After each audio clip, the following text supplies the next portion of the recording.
Olá, o nosso entrevistado de hoje é o deputado estadual que está no seu segundo mandato consecutivo. É o deputado estadual Samuel Júnior. Deputado, bem-vindo ao nosso programa, é um prazer tê-lo aqui. Fernanda, eu que lhe agradeço aqui a TV Assembleia, sempre estamos à disposição e agradeço aqui a esse canal para a gente até bater um papo, mostrar os projetos de leis nossos, nosso ponto de vista. Eu acho que isso aqui é muito fundamental, então agradeço o seu convite, está mais ordem. Deputado, vamos iniciar falando a respeito da pandemia, né? A pandemia já vai passar de pandemia para endemia. Eu gostaria que o senhor falasse um pouco a respeito deste período de pandemia, como foi para o senhor em relação às bases. Primeiro, grande aprendizado, né, para todos nós, mais especial no meu caso, que sou da igreja e da Igreja Assembleia de Deus, nós fomos muito perseguidos por prefeitos, por governadores, por decretos. Mas que tipo de perseguição, deputado? Decretos de prefeitos que ele baixava um decreto e dizia que a partir de hoje não poderia ter culto de nenhuma natureza. A própria Constituição nos dá total direito dizendo que os nossos cultos eles são invioláveis. E isso eu não falo apenas da Igreja Assembleia de Deus. Todas as igrejas evangélicas, todas as religiões, matriz africana, ela é inviolável. A gente primeiro viu uma guerra de poderes que partiu do presidente da República com o STF, os governadores e os prefeitos. O presidente dizia uma coisa, o governador dizia outra, prefeitos diziam outra, né? E eu acho que nós fomos muito prejudicados nas nossa liberdade de culto. Não falo, lógico, o pastor, o líder religioso, o padre e tantos outros, ele tem as suas responsabilidades, até porque nós estamos lidando com pessoas. A minha fé ela é inviolável, mas, lógico, o direito à vida ela é muito maior do que qualquer fé ou de qualquer ponto de vista. Mas eu acho também que quando você chama essa sociedade organizada para conversar, para pontuar, eu acho, inclusive, que esses líderes religiosos eles poderiam estar prestando um grande serviço para o Estado, um grande serviço para a União, quando eles fossem ouvidos e eles também pudessem levar essa informação para os fiéis, né, e pudessem orientar. Mas vamos dizer que isso é um passado. E dentro disso, lógico, nós fizemos os nossos posicionamentos. Teve algumas cidades que foi necessário eu ir à cidade para brigar com o prefeito, e eu posso citar aqui a cidade de Serrinha, que o prefeito baixou um decreto que o pastor estava proibido de entrar na igreja, né, e sequer fazer atendimento individual, né? Mesmo usando máscara? Mesmo usando máscara, distanciamento, o decreto dele foi exatamente de que o pastor não poderia ter acesso ao templo da igreja.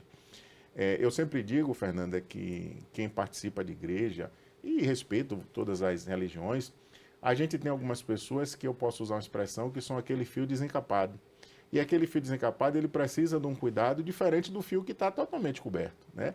Então, aquela pessoa que tem algum tipo de distúrbio, seja psicológico, seja até um distúrbio espiritual, e ele sempre precisa estar tendo um conselho com o seu líder espiritual, conversando com o pastor, com o padre, e por aí vai. E quando ele é proibido de o pastor entrar na igreja, de dar esse atendimento a uma família, uma orientação, famílias que perderam seus entes queridos e precisava se agarrar a uma força maior de que ele, seja o Deus que eu creio, ou seja o Deus que aquela pessoa crê, e ele precisava conversar com o seu líder espiritual e o pastor estava sendo proibido de dar esse atendimento.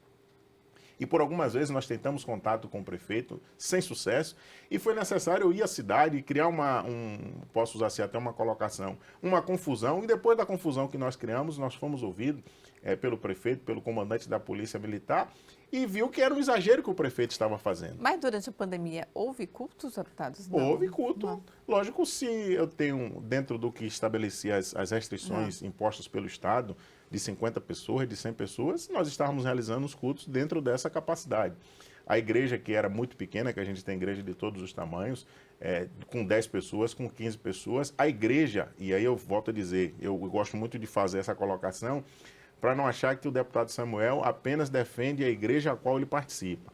Eu falo todas as denominações, seja ela evangélica, seja ela católica, seja a matriz africana, ela precisa estar com suas portas abertas, né? E onde foi, eu disse assim, as pessoas que tiveram percas nesse período, ela precisa se agarrar a um ser mais forte do que ela. Mas se esse templo, essa religião, está com as portas fechadas, ela não tem uma orientação para receber, né?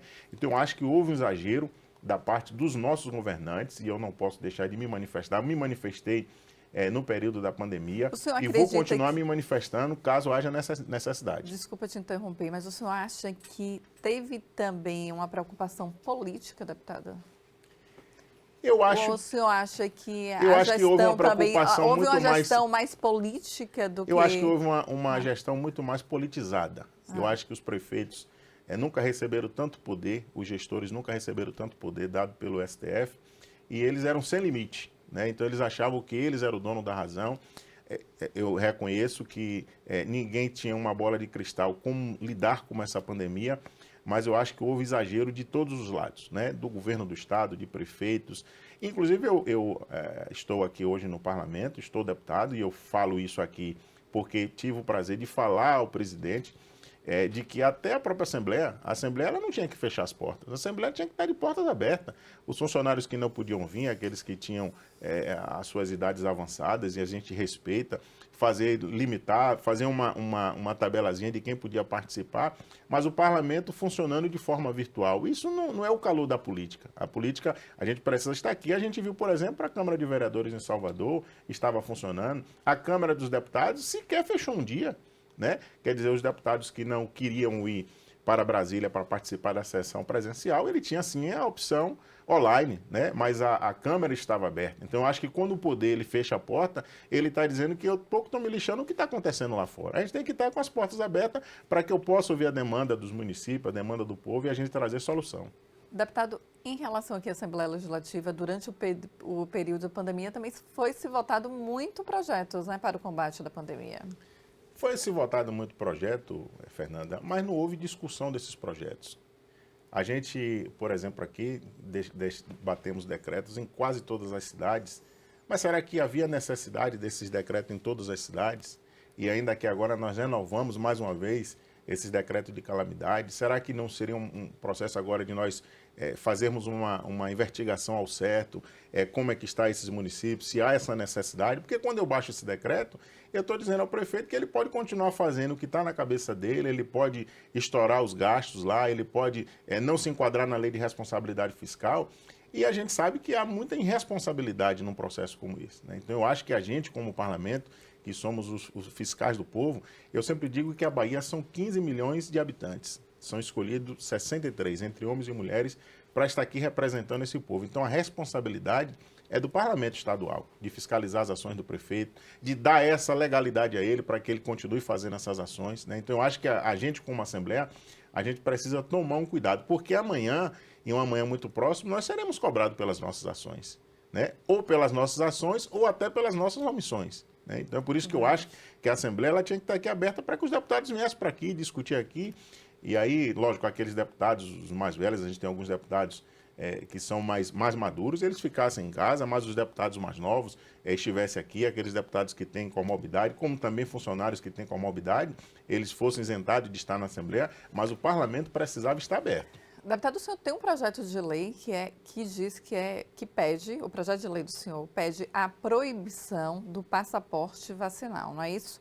Como ficou a tramitação desse projeto? O senhor chegou a discutir com os seus pares sobre essa proposta? Teve resistência, não teve resistência? Como funcionou isso, já que não foi aprovado, né? Infelizmente, Fernanda, eu vou continuar batendo na mesma tecla que já falei aqui nessa TV. Aqui a casa, ela acaba às vezes ela dá muito mais prioridade ao que vem do executivo do que dos próprios parlamentares. O senhor já respondeu a minha próxima são pergunta. 63 deputados, aqui deputados que representam várias classes da sociedade, várias representações, aqui ela é uma casa plural, mas infelizmente me parece que os deputados eles não pensam ou não veem dificuldades que o Estado tem que podem melhorar a vida dos baianos. Parece que aqui a gente só é correto ou só quem tem projetos para o Estado é o governo do Estado. Então a gente vem aqui nessa casa dando prioridades a projetos do Executivo, às vezes projetos do Judiciário, mas projetos de deputados não se votam, não se discute, não se traz para o plenário para discutir. E eu não tenho dúvida de que qualquer deputado que você aqui trouxer, ele, por menor que ele tem 10 projetos de leis ou 10 sugestões que ele acha que pode mudar o Estado, até porque esses deputados, eles são de várias regiões, então cada um vê uma necessidade de sua região e isso não se traz para se discutir. Eu acho que isso é um grande crime que nós, deputados, cometemos e nós não trazemos projetos dos deputados para discutir nos plenários. Isso eu não estou querendo dizer que eu quero que o meu projeto seja aprovado, não, ou seja, que o meu projeto tenha que ser aprovado, né? Até porque a decisão não é minha, a decisão é do parlamento. Mas pelo menos quando um projeto que eu apresento, um projeto que meus colegas apresentam, ele passa no rito da comissão e traz para o plenário, pronto, para aquele projeto não foi aprovado, bacana. Foi o desejo da maioria e o desejo da maioria que representa a população baiana. Só que, infelizmente, a gente não vê isso na prática. Nós estamos já há 3 semanas com projetos em pauta do Executivo e ninguém se fala de projeto de deputado. Então, infelizmente, eu preciso fazer essa manifestação porque é uma coisa que me incomoda. Isso, e a todos os presidentes que eu tive o prazer de estar aqui na casa presidindo, respeito a decisão do presidente, até porque ele quem faz a pauta do dia, mas eu acho que isso a gente poderia avançar de forma mais significativa. Lógico, isso eu não estou dizendo que a gente não vote projeto do governo, que traga para o plenário para se discutir, mas a gente precisa discutir sobre o projeto dos deputados. O senhor disse que precisa discutir e avançar. O senhor acha que houve avanço desde o seu início do mandato? O senhor é um deputado de segundo mandato. O senhor está no segundo mandato consecutivo. Não, acho que não. Não houve avanço? Não se vota, tá a mesma coisa, não se vota tantos depois de, às vezes, de muita pressão e tal, quando chega, às vezes, no finalzinho aquele período legislativo, a gente vai lá, bota uns 5 ou 6, cada um escolhe 2 e 3. Mas se você observar, aqui o que vota de deputado é Comenda 2 de Julho e o título de cidadão baiano. Será que nós estamos aqui só para estar homenageando algumas pessoas? De forma nenhuma estou desmerecendo as pessoas que são homenageadas. Até porque cada um tem na sua particularidade, identifica aquela pessoa que precisa ser homenageada, mas nós só votamos aqui projeto de deputados. Comenda 2 de Julho e título de cidadão baiano e alguma mudança de uma praça, de uma rua, de um viaduto. Quer dizer, essa é a nossa missão. Será que o povo baiano escolheu 63 homens e mulheres para estar aqui no parlamento só fazendo isso? O senhor já questionou isso aos seus pares e também no plenário, deputado?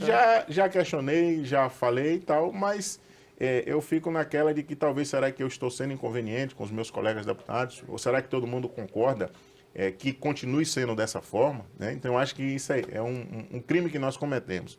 Mas você tinha me perguntado como está, então eu fiz questão de falar isso. Ainda, infelizmente, ainda está na CCJ, sem parecer, né, da Comissão de Constituição e Justiça.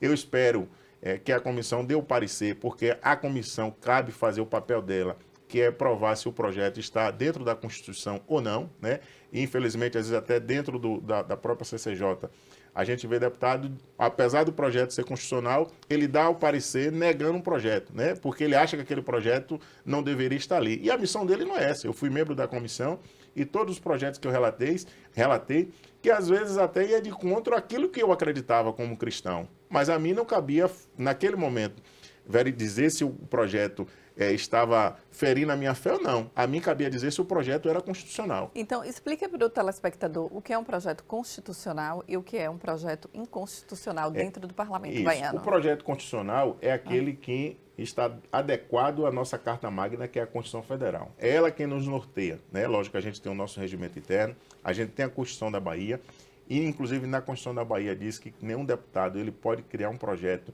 que traga ônus para o Estado, né? Então a gente tem que estar adequado dentro do que o Estado já estabeleceu do seu orçamento, mas a gente precisa estar adequado dentro da Constituição. Então a Comissão de Constituição e Justiça, que a gente pode dizer que é a principal comissão de qualquer parlamento, seja ele municipal, seja ele estadual ou até o federal, ele precisa dizer que aquele projeto se adequa à Constituição Federal, ponto.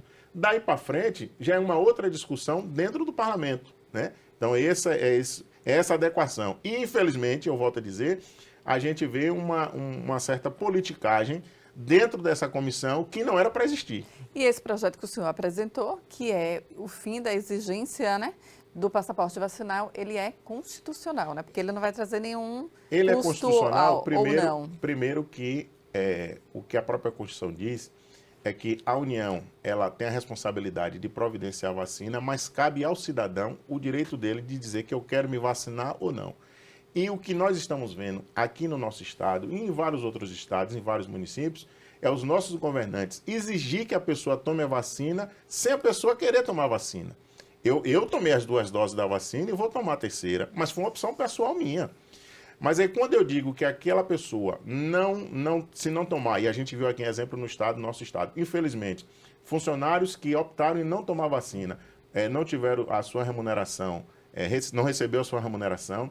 A gente viu agora, eu não posso provar porque não vi, mas vi vários sites de notícia trazendo reportagem de uma senhora, funcionária do Estado, que estava grávida, salvo engano, parece que de 7 meses, foi afastada, ou seja, o governador, rasgando a Constituição, porque o direito trabalhista diz que ela, estando gestante, não pode ser demitida, o governo do Estado suspendeu o pagamento dela por ela não ter tomado a vacina. Aí, quando vai ver, o médico dela recomendou que ela não tomasse, porque ela está grávida de 7 meses, mas ela está suspensa. E a gente não viu o parlamento, não viu o judiciário fazer com que essa funcionária voltasse ao seu quadro. Então, assim, eu acho que essa forma com que nós estamos conduzindo as coisas, isso é mão de ferro. Aí se fala tanto de democracia, mas que democracia é essa? E aí eu preciso falar dentro desse contexto, Fernanda, que interessante que essas mesmas pessoas que a gente vê falar tanto de que tem que se tomar vacina, tem que tomar a vacina, porque é uma imposição, mas esse mesmo povo, quando fala-se sobre o aborto, eles batem no peito que dizem, meu corpo, minhas regras. Quer dizer, para abortar uma criança, está dentro das regras dele, ou seja, dentro do meu corpo eu faço o que eu quero. Mas para se tomar vacina, eu não tenho essa opção. Quer dizer, então meu corpo só funciona nas minhas regras, naquilo que convém a eles. Mas na realidade não é isso que funciona. Então, assim, a gente está vivendo uma ditadura sem ser ditadura. Deputado, a gente vai para um breve intervalo e a gente volta já já.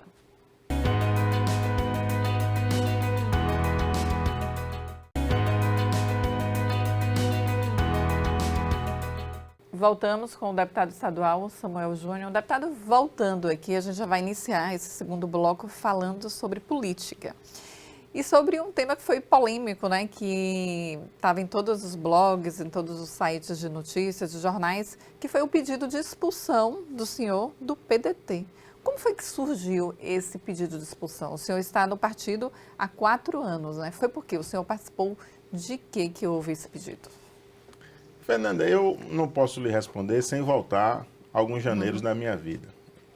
Eu sempre digo o seguinte, que eu fui um menino que fui criado e meu pai sempre foi apaixonado pela pátria. E me ensinou, transferiu essa paixão. Eu ainda muito menino, eu me lembro mais ou menos ali, por volta estudando na 2ª ou 3ª série, que a gente perfilava, né? Então perfilar é ficar um atrás do outro. E a gente, toda segunda-feira, a diretora da escola, junto com o líder do Grêmio Estudantil, inclusive eu fui líder por um período, a gente era quem arteava a bandeira e cantava o hino nacional, né? A diretora arteava a bandeira do Brasil e o líder do Grêmio arteava a bandeira da Bahia. E se cantava o hino nacional, se cantava o hino da bandeira, isso foi a minha criação.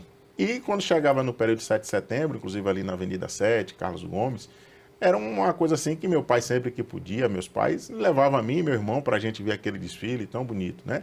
Então, assim, a motivação da peça do processo, da minha expulsão do PDT, foi por eu ter participado desse desfile cívico que sempre fiz durante toda a minha vida, mas agora na condição de parlamentar. Em especial, estava na cidade de Florianópolis, e eu faço questão de dizer, porque sempre no períodozinho ali, entre dia 9, dia 8, na verdade, foi o dia que eu casei, então eu faço aniversário de casamento. Aproveitei para fazer uma viagem com minha esposa e com alguns amigos e fui participar desse ato cívico no dia 7 de setembro do ano passado, né?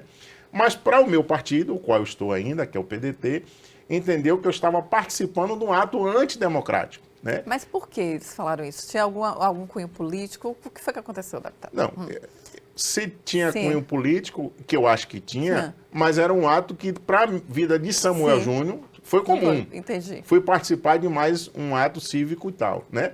Lógico, naquele momento se dizia, isso aqui é um ato em defesa ao presidente da República. Bolsonaro está presidente há quanto tempo? Entendi. Né? E eu estou com 42 anos, eu estou contando aqui coisa de 35 anos atrás. Quer dizer, Bolsonaro está presidente fazendo 4 anos agora, 4 anos de em janeiro ainda de 2023. Quer dizer, mas eu estou falando de um jovem de 42 anos que sempre participou de ato antidemocrático. Então eu sempre fui antidemocrático. Toda a minha vida, durante esses 42 anos, eu sempre fui antidemocrático. E por eu ter participado desse ato, o partido entendeu de que eu estava participando de um ato antidemocrático, abriu um processo no Conselho de Ética. Eu fui notificado por escrito, respondi também por escrito, e aí o que eu acabei de relatar aqui foi a minha peça de defesa. Mas até o presente momento não fui convocado para discutir isso no Conselho de Ética no E o partido. que dizia a peça, deputado? Qual era o motivo da expulsão? Que eu, como deputado estadual, não deveria ter participado num ato antidemocrático que fere os princípios do partido, que fere a orientação do presidente nacional, e por aí mais ou menos, era o contexto foi esse. A peça em si era dizendo que eu participei de um ato antidemocrático, né? E em momento nenhum você vai me encontrar num ato antidemocrático. Inclusive tem um vídeo na minha rede social, eu cantando o hino nacional brasileiro, né? E eu falo a vocês que para mim foi uma grande vibração, inclusive uma experiência diferente, até porque a gente não viu os militares, né, que é sempre comum os militares estar desfilando, mas a gente viu, eu sempre uso uma expressão, de mamana caducando. Eu vi crianças de colo, crianças que estavam no carrinho de bebê com seus pais, crianças que estavam no bebê conforto, e vi idosos que estavam andando com a bengalazinha, e cheguei a ver uns 3 ou 4 pessoas andando de cadeira de roda. Então lá eu vi de mamana caducando, participando do ato antidemocrático. Então, será que todas essas crianças, ou seja, uma geração que está nascendo e uma geração que está indo embora, essas pessoas também estavam participando desse ato antidemocrático? Né? Mas, infelizmente, foi uma posição do partido, respeito, até porque não estou presidente do partido, não sou presidente do partido, mas, infelizmente, eles até não me convidaram para que eu pudesse fazer a minha argumentação de forma oral, foi feita apenas de forma escrita. Aguardei essa convocação não chegou. O senhor nem chegou a conversar com o presidente estadual ou deputado federal? Não, Félix ele me ligou Mendonça? e eu disse a ele que enquanto eu tivesse vida e força nas pernas, eu iria continuar participando desses atos antidemocráticos, né? Então, agora já se abriu a janela partidária, já é uma posição nossa pessoal de sair do partido, né? Agradeço ao período que participei do partido, agradeço ao partido por ter me dado a legenda para que eu disputasse a eleição e voltar novamente para a Assembleia Legislativa, né? Mas que ele continue tocando a vida do partido e eu seguirei novos rumos. Deputada, a janela vai se fechar agora, dia 30 de março, a janela partidária. Qual agremiação tem cortejado o senhor, né? Tem solicitado, pedido para o senhor isso? Caso o senhor possa adiantar para a gente, e qual a sua preferência, né? O senhor é deputado de segundo mandato, tem representatividade, então, obviamente, há agremiações que devem estar conversando com o senhor. Na verdade, assim, eu já recebi vários convites, né? Lógico que quem participa do processo político sabe que a escolha do partido ela é muito fundamental para que você inicie um processo que dê certo. E a gente tem avaliado assim de forma muito fria, conversando com os presidentes de partido, inclusive tenho conversado já esses últimos dias com alguns presidentes, né?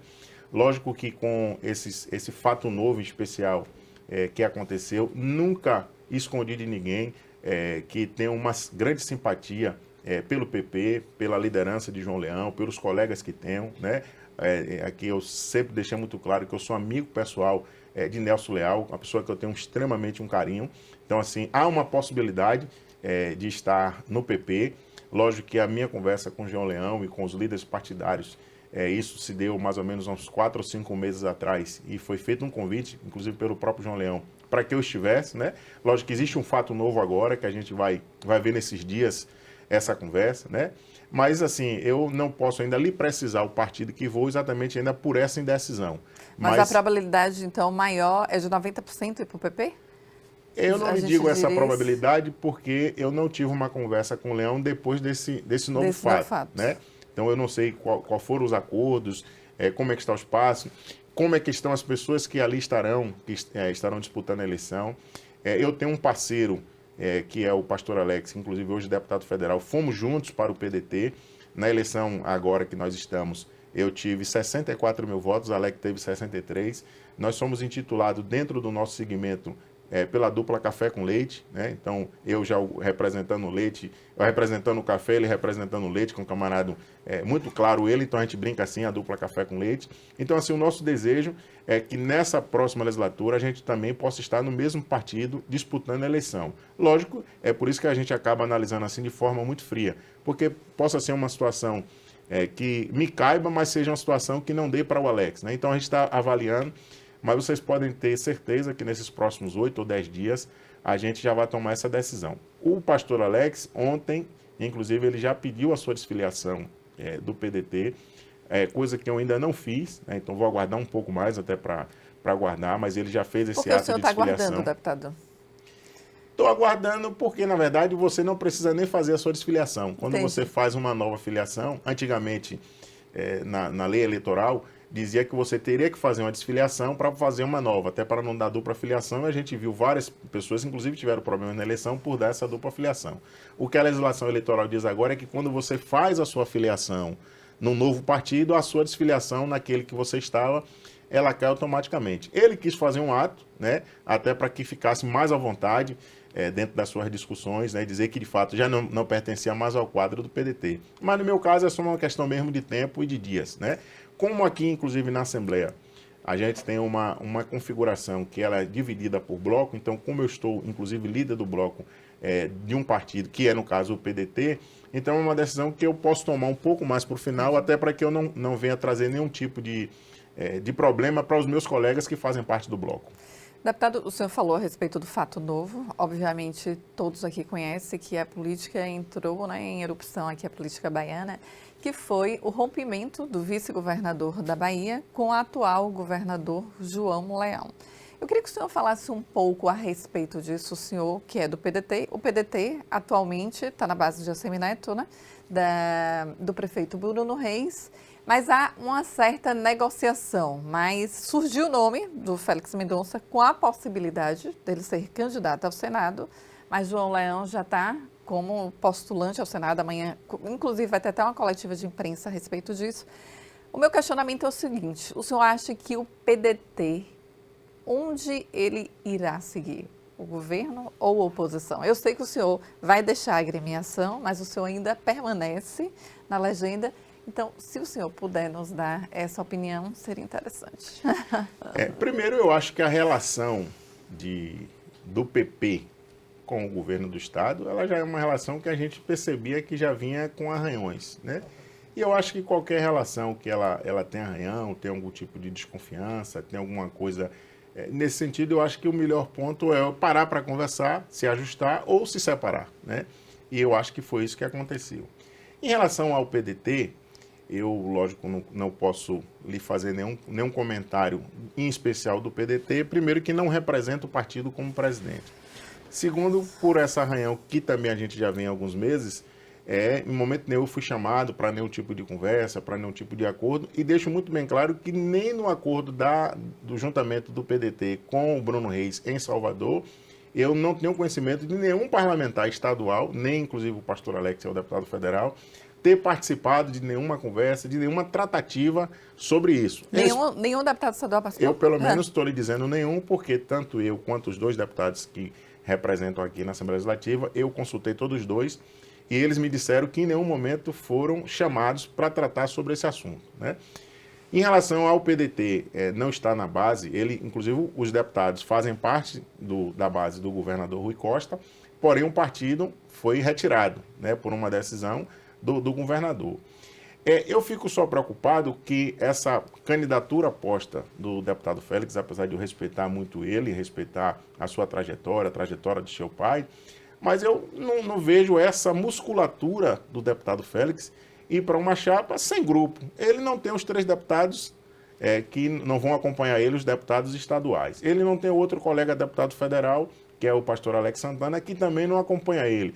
Quando eu falo acompanha ele no partido. Ele vai ser vice de quem? Com que grupo? Como? Né? Porque hoje a gente vê aí, você falou de João Leão, amanhã será de fato anunciado que ele vai estar na chapa do governador, para governador de Assemineto, como candidato a senador, porque João Leão tem um grupo, ele tem um partido, ele tem uma musculatura, e qualquer candidato a governador quer um grupo como o PP, né? Mas o governador, qualquer pré-candidato a governo, vai dar esse espaço ao PDT, mas com que musculatura? Qual grupo? Quais são os candidatos? Quem é que tem isso, né? Então eu acho que o deputado Félix, com muito respeito à sua história, mas eu acho que ele perdeu o time nesse processo político, de não conseguir segurar esse grupo, de montar esse grupo. Então, acho que dificilmente qualquer candidato a governador que tenha possibilidade de disputar a eleição dará esse espaço ao PDT. Ah, entendi. O senhor acha que por isso que a Assemineto deu a preferência ao PP? Eu acho que não só a Assemineto, mas qualquer candidato a governador daria preferência ao PP, dará preferência ao republicano. Tem 2 deputados estaduais, 2 deputados federais, tem um ministério, é um partido que está em crescimento, dará oportunidade a outra agremiação, porque mostre grupo. Porque na política, Fernanda, ninguém ganha eleição sem grupo, né? O governo que aí está, completando 16 anos agora, eles conseguiram ganhar a eleição porque eles conseguiram montar um grupo, né? Que foi o PP, junto com os partidos mais ligados à esquerda, mas teve o apoio do PSD e teve o apoio do PP. Então eles conseguiram ganhar 4 eleições, né? Agora a gente vê que há um desgaste natural, porque são 16 anos no mesmo grupo político, então há um desgaste natural, e a gente viu isso, que inclusive o ex-governador não quis ser candidato a governo do estado, né? É muito claro, houve uma ruptura, houve várias discussões com eles mesmos em relação a isso, e ao ponto de o PP hoje avaliar e quem era melhor eles terminarem essa relação, vir para um outro grupo agora, que eu acho que tem uma possibilidade maior e mais forte de se ganhar a eleição. E eu não duvido que também daqui nos próximos dias a gente tenha mais novidades ainda no cenário político baiano. A gente está tendo todo dia uma reviravolta, né, deputado? Em 20 minutos tudo pode mudar. Deputado, eu quero agradecer a sua presença aqui. Agora, antes de terminar o programa, gostaria de que o senhor falasse rapidinho se o senhor acredita que a polarização nacional também acontecerá aqui, a polarização estadual. Nós temos agora 2 candidatos ao governo, um já confirmado, que é Jerônimo, que é o candidato do PT, que foi lançado pelo governador da Bahia, Rui Costa, e o pré-candidato Assemineto, que também já fez o lançamento da pré-candidatura. Jerônimo tem Lula ao lado, que é candidato a presidente, ao presidenciável, ex-presidente da República. Assemineto ainda não tem candidato, será um candidato ainda sem presidenciável. Qual a opinião do senhor a respeito disso? A polarização, ela se dá, eu não tenho dúvida de que ficará de fato na disputa o ex-presidente Lula e o atual presidente Bolsonaro. Lula chegou os meios de comunicação dizer que Lula ganharia a eleição no primeiro turno. Agora, essa semana, já saiu que a diferença de pontos são de 8 pontos, então nós vamos ter uma já disputa... tem 7, saiu outra já de 7. 7 pontos, né? Eu não duvido, é uma opinião pessoal do deputado Samuel Júnior. Eu acho que Bolsonaro, ele passa de Lula já no primeiro turno. Eu acho que ainda não ganhará a eleição no primeiro turno, mas eu acho que ele já passará de Lula no primeiro turno. Volto a dizer, uma opinião pessoal do deputado Samuel Júnior, né? E aqui no estado, tenho muito respeito e muito carinho pelo ministro Roma, a quem a gente tem relação pessoal, já tive a oportunidade de estar conversando com ele, mas eu acho que a disputa exatamente vai ficar entre o candidato Jerônimo, né, que já está uma candidatura posta pelo PT, e a candidatura do ex-prefeito, que é o Assemineto, né? Eu, particularmente, eu tenho uma minha opinião pessoal do resultado da eleição, né? Mas eu sempre digo que a urna, ela às vezes nos traz surpresa, então às vezes é bom a gente aguardar essas surpresas da urna, né? Mas eu acho que o Assemineto, ele conseguiu, e até agora com a ida do PP, mostrar sua força, né, de grupo, porque foi o que eu disse na instante, ninguém ganha eleição sozinho. Eu saí da minha primeira eleição com 33 mil votos, estou na segunda com 64 mil votos, e eu atribuo isso, lógico, à minha igreja, ao meu pastor, o pastor Valdomiro, mas ao grupo que nós fomos criando, as pessoas que a gente foi dando a oportunidade de ouvir, de se aconselhar. E eu sempre digo, Fernanda, que ninguém chega a lugar nenhum se ele não ouvir o feedback das pessoas que estão com ele, né? Então, acho que é esses feedbacks que a gente vem tendo dos nossos parceiros, que a gente vem fazendo esse processo de ampliação, né? E, lógico, também com muito trabalho. Eu tenho percorrido todo o estado da Bahia, tenho procurado fazer o meu trabalho de representatividade, né? E, lógico, aguardar agora em Deus e o povo o que é que vai acontecer na minha vida. Deputado, muito obrigada pela sua presença aqui no programa Projeto de Lei. Foi um enorme prazer tê-lo aqui discutindo o projeto, falando sobre comissões, sobre a Assembleia Legislativa e, claro, sobre política. Fernanda, eu que agradeço a você, agradeço a todos os nossos parceiros, diretores. Lógico que esse programa também existe pelos seus colaboradores, desde o cinegrafista, o maquiador, que faz com que esse programa, essa TV funcione com excelência. Dizer que o nosso mandato está inteira à disposição e sempre que puder me dê o privilégio de estar aqui conversando com você. A gente brincou aqui que em 20 minutos pode mudar. De repente a gente está até falando um fato aqui, mas daqui até a parte da tarde ou no outro dia a gente já tem um fato novo, né? Então, assim, estou à inteira disposição da TV Assembleia, porque entendo também que é uma forma de a gente estar prestando conta do nosso mandato. Então, Deus abençoe vocês, estamos às ordens. Obrigada, deputado. A gente fica por aqui. Até o próximo programa.